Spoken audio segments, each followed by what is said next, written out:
আজকে আমি নবম শ্রেণীর গণিত বিষয়ে অধ্যায় 15 নিজে করি 15.2 পাতা 205-এর একের অঙ্কটা দেখব। দেখো কি অঙ্ক এগুলো, ত্রিভুজ ও চতুর্ভুজের পরিসীমা ও ক্ষেত্রফল। ঠিক আছে, দেখো একের অঙ্কটা কি বলেছে, নিজে করি 15.2 পাতা 205 একের অঙ্কটা।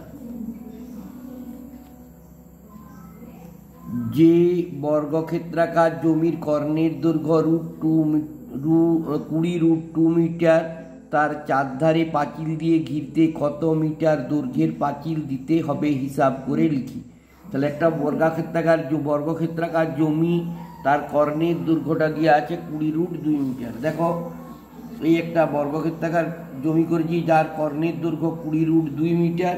আমাকে বার করতে বলছে তার চারধারে পাঁচিল দিয়ে ঘেরতে কত দৈর্ঘ্যের পাঁচিল দিতে হবে। তাহলে আমরা কি জানি বলো, তাহলে জমিটার কর্ণের দৈর্ঘ্য কত, বর্গক্ষেত্রাকার জমির কর্ণ, দেখো বর্গক্ষেত্রাকার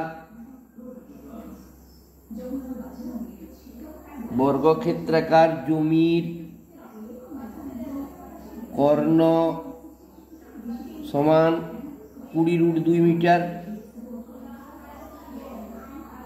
ঠিক আছে, আমরা জানি কি বর্গক্ষেত্রের কর্ণের সূত্রটা কি না, বর্গক্ষেত্রের কর্ণ সমান a√2। ঠিক আছে, তাহলে আমি বর্গক্ষেত্রের কর্ণ যদি a√2 হয় আর বর্গক্ষেত্রের জমির কর্ণ যদি দেওয়া থাকে 20√2 মিটার, তাহলে আমি এখানে লিখতে পারি শর্তানুসারে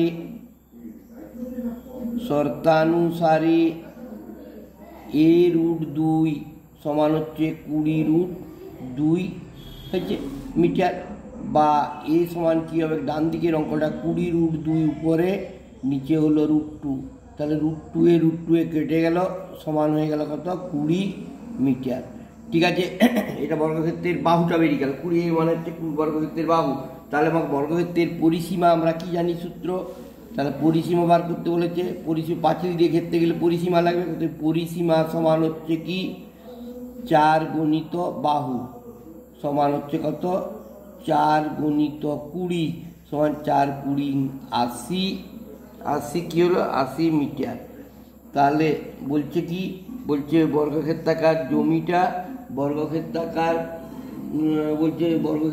জমিটা চারদিকে পাঁচিল দিয়ে ঘিরতে কত দৈর্ঘ্যের পাঁচিল দিতে হবে। অতএব কি লিখবো, অতএব চারধার পাঁচিল দিয়ে ঘিরতে, চারধার পাঁচিল দিয়ে ঘিরতে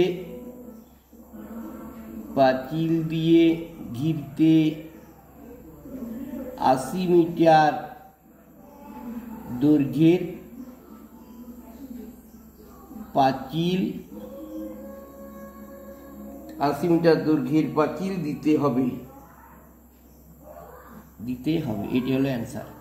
দেখো এবার 2-এর অঙ্কটা দেখো, 2-এর অঙ্কটা আগে ভালো করে পড়ে নাও কি বলেছে 2-এর অঙ্কটা। দেখো 2-এর অঙ্কটা কি বলেছে একটু ভালো করে দেখে নাও আগে। বলছে এই 2-এরটা, প্রীতমদের আয়তক্ষেত্রাকার জমির বাইরের চারধারে 5 মিটার চওড়া রাস্তা আছে। আয়তক্ষেত্রাকার জমির দৈর্ঘ্য ও প্রস্থ যথাক্রমে 2.5 ডেকামিটার ও 1.7 ডেকামিটার। প্রতি মিটারে 18 টাকা হিসাবে রাস্তার বাইরে চারধার বেড়া দিয়ে ঘিরতে মোট কত টাকা খরচ হবে হিসাব করে দেখি। তাহলে আমি এখানে প্রথমে দেখতে পাচ্ছি আয়তক্ষেত্রাকার জমিটার প্রথমে কত দৈর্ঘ্য, কত প্রস্থ কত, আর তার চারধারে কত পাঁচিল দিতে হবে। ঠিক আছে, তার চারধারে কত 5 মিটার চওড়া রাস্তা। তাহলে দেখো এখানে আমি প্রথমেই দেখতে পাচ্ছি এখানে হচ্ছে মিটার এককটা, এখানে হচ্ছে ডেকামিটার এককটা, আবার এই তোমার এই যে টাকা কত খরচ হবে সেখানেও দিয়ে আছে দেখো মিটার এককটা। তাহলে আমি দেখতে পাচ্ছি এই দৈর্ঘ্যটাকে আর প্রস্থটাকে আমি কি করব, সবটাকে আমি মিটারে করে দেবো, তাহলে আমার সুবিধা পাবো। ঠিক আছে, দেখো 2-এর অঙ্কটা। তাহলে প্রথমে কি লিখবো, বর্গ ইয়েটা এঁকে দাও, ছবিটা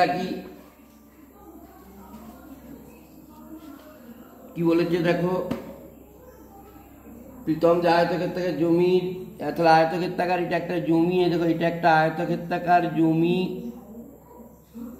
জমিটার বলেছে দৈর্ঘ্য বলেছে কত 2.5 মিটার, এই 2.5 ডেকামিটার, দৈর্ঘ্য হচ্ছে 2.5 ডেকামিটার, এটা ডেকামিটার দৈর্ঘ্যটা।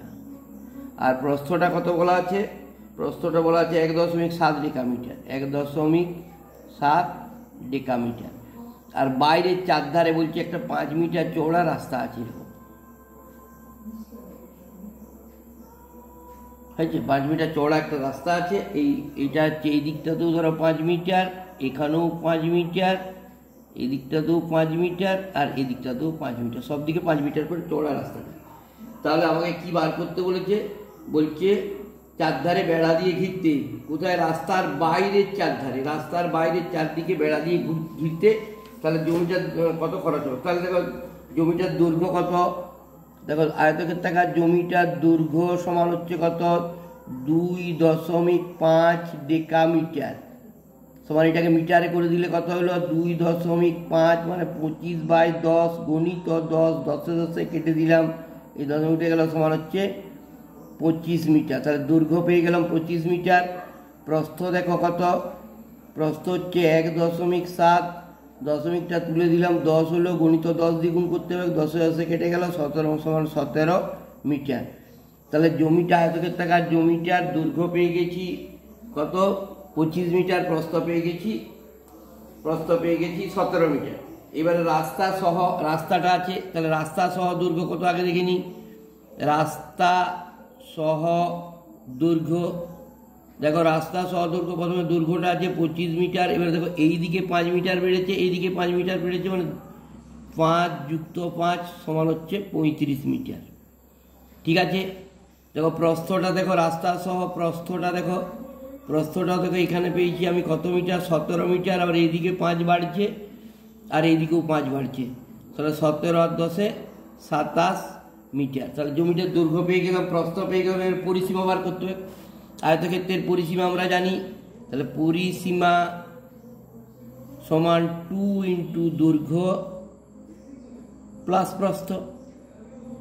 ঠিক আছে, সমান 2 × দৈর্ঘ্যের জায়গায় কত বসলো 35, আর প্রস্থের জায়গায় বসলো কত 27, সমান 2 × 35 আর 27 যোগ করে আমরা কত পেয়েছি 62, সমান 62 দুগুণে কত হচ্ছে 62 দুগুণে হচ্ছে 124, 124 মিটার, 124 মিটার। তাহলে পরিসীমা বেরিয়ে গেছে 124 মিটার। এবারে বেড়া দিতে খরচ বলেছে কত, বেড়া দিতে খরচ বলে দিয়েছে প্রতি মিটার বেড়া দিতে খরচ হচ্ছে 18 টাকা। তাহলে 1 মিটারে খরচ, বেড়া দিতে 1 মিটারে খরচ হয়, বেড়া দিতে 1 মিটারে খরচ হয় কত টাকা, 1 মিটারে খরচ হয় 18 টাকা, হয়েছে। অতএব 124 মিটারে কত খরচ হবে, 124 মিটারে খরচ সমান হচ্ছে 124 × 18। দেখো 124কে 18 দিয়ে গুণ করো, 124কে 18 দিয়ে গুণ করলে কত হচ্ছে, 124কে 18 দিয়ে গুণ করলে হচ্ছে 2232 টাকা, 2232 টাকা। এইটা হলো উত্তর। ঠিক আছে, 2 হয়ে গেল। এবার দেখো 3-এর অঙ্কটা কি বলেছে একটু দেখে নাও ভালো করে।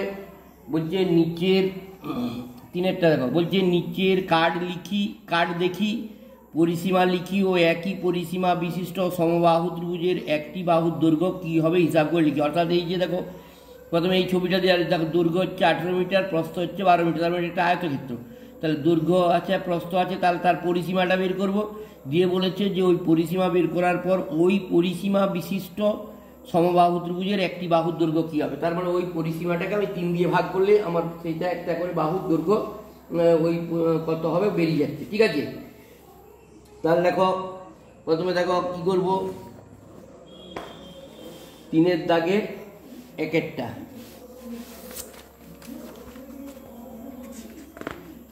দেখো, 3-এর দাগের 1-এরটা দেখে নাও। ছবিটা কিরকম দেওয়া আছে, এইভাবে দেওয়া আছে, এইটা দেওয়া আছে, এরকম দেওয়া আছে, আয়তক্ষেত্রের মতো ছবি, আয়তক্ষেত্রাকার ছবি, যার দৈর্ঘ্য দেওয়া আছে 18 মিটার, এইটা হচ্ছে 18 মিটার, আর প্রস্থটা কত আছে? প্রস্থটা আছে এই 18 সেমি, মিটার নয়, 18 সেমি। আর প্রস্থটা আছে কত সেমি? 12 semi, 12 semi. দেখো অতএব পরিসীমা, পরিসীমা সমান 2 ইন্টু দৈর্ঘ্য প্লাস প্রস্থ সমান 2 গণিত, দেখো দৈর্ঘ্য কত পেয়েছি? 18, প্রস্থ পেয়েছি কত? 12, সমান 2 গণিত 18 আর 12, 8 2 10 0 হাতল 30, তখন 30 দুগুণে 60 সেমি। তাহলে বর্গক্ষেত্র এই তোমার আয়তক্ষেত্রটার পরিসীমা কত বেরিয়ে গেছে? আয়তক্ষেত্রটার পরিসীমা বেরিয়ে গেছে 60 সেমি। এবার বলছে দেখো, বলছে একই পরিসীমা বিশিষ্ট সমবাহু ত্রিভুজের একটি, অতএব একই পরিসীমা বিশিষ্ট সমবাহু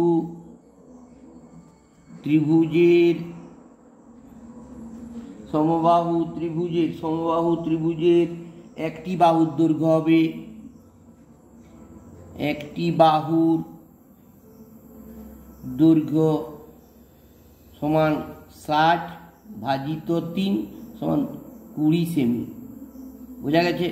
মানে সমবাহু ত্রিভুজটা হলে তার প্রত্যেকটা বাহুর দৈর্ঘ্য সমান, তার 3টে বাহু আছে, তাহলে 60 ভাজিত 3 সমান হচ্ছে 20 সেমি। এবারে দেখো দুয়েরটা কি বলেছে দেখে নাও আবার। দুয়েরটা বলেছে, দেখো ছবিটা কিরকম দেওয়া আছে? বর্গক্ষেত্রাকার ছবি এরকম আছে, এদিকেও 9 সেমি আছে, এদিকেও 9 সেমি, এটাও 9 সেমি আছে, আর এদিকটাতেও 9 সেমি আছে। ঠিক আছে, তাহলে বর্গক্ষেত্র এটা হয়ে গেল একটা বর্গক্ষেত্র। আমরা জানি বর্গক্ষেত্রের পরিসীমা কি? 4 গণিত বাহু। বর্গক্ষেত্রটির পরিসীমা সমান 4 গণিত বাহু। 4 গণিত বাহু কত আছে? 9 সেমি, সমান 4 9 36 সেমি। এবারে কি হবে না, বলছে প্রত্যেকটি বাহুর দৈর্ঘ্য কি হবে? সমবাহু ত্রিভুজের প্রত্যেক বলছে ওই একই পরিসীমা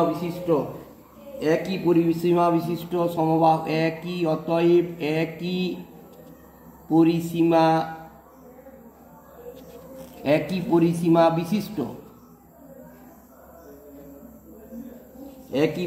বিশিষ্ট সমবাহু ত্রিভুজের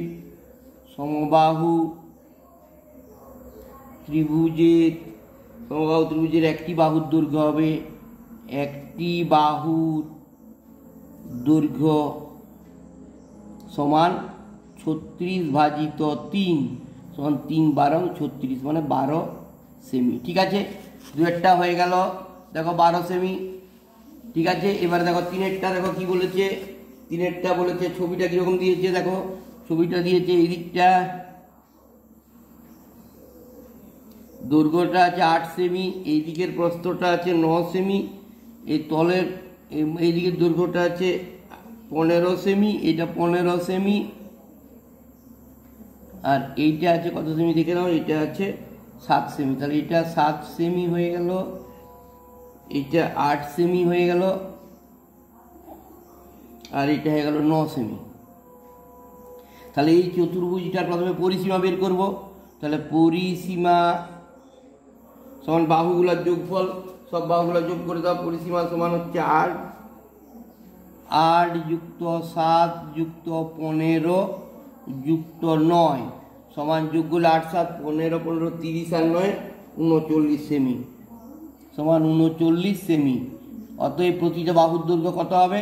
তাহলে 39 ভাজিত 3, ওই একই 3 13 39 13 সেমি। তাহলে উত্তরটা লেখার সময় তোমাকে লিখতে হবে, কি লিখবে?